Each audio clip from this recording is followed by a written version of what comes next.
अध्याय में ज्ञान विज्ञान योग का वर्णन है। येषां द्वन्द्वगतं पापं जनानां पुण्यकर्मणां ते द्वन्द्वमोह निर्मुक्ता भजन्ते मां दृढ़व्रता। जिन पुण्यात्माओं के पाप दूर हो गए हैं, इच्छा और द्वेष से उत्पन्न सुख दुख मोह ममता से जो छूट गए हैं, ऐसा व्यक्ति भजन करके मुझे प्राप्त कर लेते हैं। जब तक हमारे सिर के ऊपर पाप का बोझ रहता है, तब तक न तो हम परमात्मा की तरफ जा सकते हैं और ना तो हमारे मुख से वाणी निकल सकती। जैसे कोई व्यक्ति के सिर के ऊपर वजन रख देते हैं तो वो बोल नहीं पाता, इसी प्रकार से जब पाप के बोझ हमारे सिर पर रहते हैं तो हमारा भजन करने में मन नहीं लगता। भजन करने बैठे और नींद पहले आ जाएगी। आलस्य के कारण व्यक्ति भजन से फिर अलग हो जाता है। दूसरे कामों में ऐसा नहीं। हम कोई पिक्चर देखने बैठे, हम और कोई नाटक देखने बैठे, वहां हमारी जिज्ञासा लगी रहती है और पूरी रात हम जागते रहते हैं।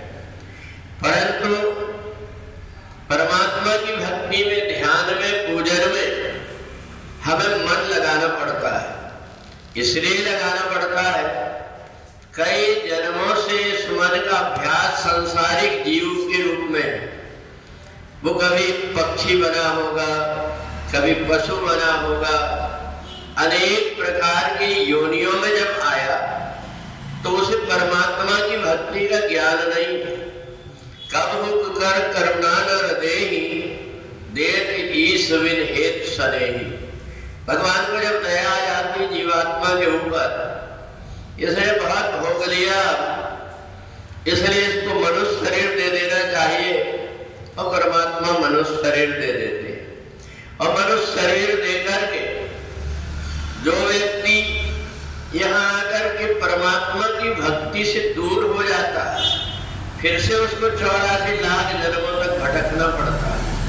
और इसलिए ये जो अक्षर है, जिनका हम कीर्तन करते हैं, जिनका हम जाप करते हैं, एक तो वो होता है जो माला लेकर के मन ही मन में हम उपांशु जीव के द्वारा हम जो मंत्र करते हैं, वो हमारी श्वास प्रश्वास में चलते रहे, इसलिए हम माला लेकर के मन ही मन में मंत्र करते हैं।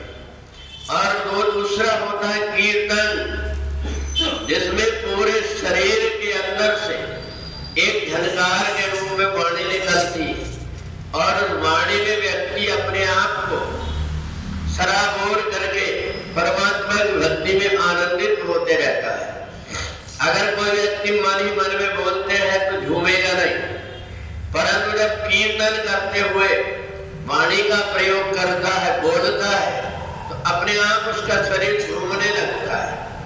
तो इसलिए जब कभी कीर्तन होता है तब व्यक्ति को चुप नहीं रहना चाहिए, और जब कभी कथा होती है तब व्यक्ति को बोलना नहीं चाहिए। उस समय सुनने का और कीर्तन के समय बोलने का, और जब जाप कर रहे हैं उस समय मनन करने का समय होता है। तो इसलिए ज्ञान और विज्ञान योग के द्वारा मनुष्य सब चीज से संपन्न हो जाता है, और जब इच्छा द्वेष सुख दुख मान अपमान इसकी परवाह किए बिना परमात्मा की भक्ति में जब दृढ़ हो जाता है, तो उसका परमात्मा के अतिरिक्त कहीं मन जाता ही नहीं। वो उठते बैठते चलते फिरते, उसे कुछ नहीं करना पड़ता। जो अभ्यास बना हुआ है उसी के माध्यम से अपने आप सुमरन होते रहता है।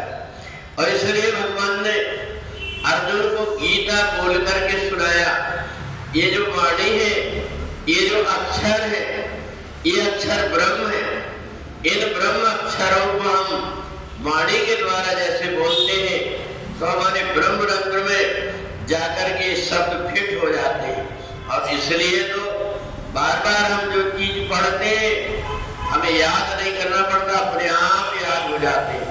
इसलिए याद हो जाते हैं, हमने बड़ी ईमानदारी के साथ में उन शब्दों को पढ़ा हुआ है, इसलिए वो जाकर के फिट हो जाती है हमारे दिमाग में और हमें याद बने रहते हैं।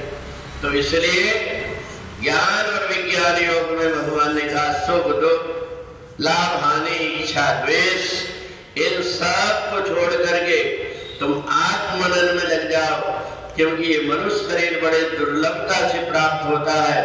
इसको प्राप्त करके यदि हमने अपना उद्धार नहीं किया तो सो परत्र दुख पाप ही स्थिर धुन धुन पछताए, बाद में उसको पछताना पड़ता है।